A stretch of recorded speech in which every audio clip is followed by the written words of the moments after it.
Welcome to my channel Daily Bulletin News. As Kristen plays her get out of jail free card, the walls slam shut on Arnold, but that just makes things worse for Rafe. On today's Days of Our Lives, Kristen storms into the DeMera living room, telling EJ to pour a strong drink after Ava's freed and her mom's arrested. EJ's less worried about Ava, though, and more about a passed out Rafe upstairs. Kristen's horrified that Rafe's there, then says it sounds like misery. She then talks about the Friday cliffhanger that we never got to see, but wrapped up just fine for them both. They then talk about Ava being rescued before they could get to her. Kristen wants to go visit her mom in custody, but EJ tells her that's the last thing she'll do. Ava's been singing, so the police know everything about who helped with the kidnapping. Kristen tells him they're all in this together, but she's got an ace up her sleeve and she's going to the station to try her get out of jail free card.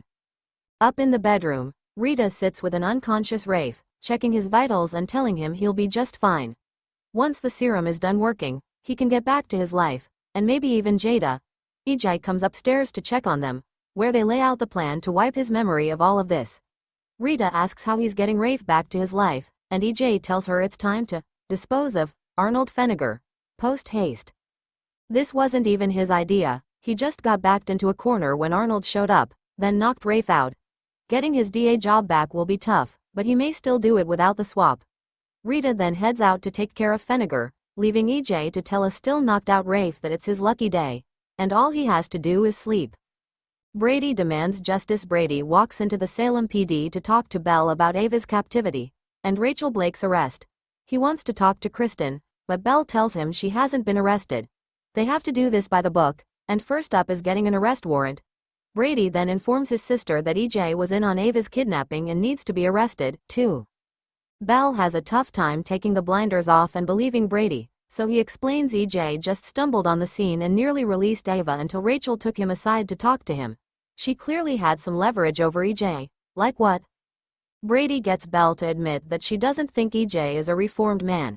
He advises her to cut and run before it's too late. He's tied to Kristen forever, but Belle can still escape. Kristen then walks up behind him, smiling away, while he's going off about her. "Hello, Brady," she grins. Belle goes to talk to EJ, and Kristen starts the confrontation with the good news that her mother is alive. She lays out what happened, including her shock at learning what happened. But thanks to their daughter running away, Kristen now knows her mom is alive. But she's blameless. She's an old woman who's not playing with a full deck.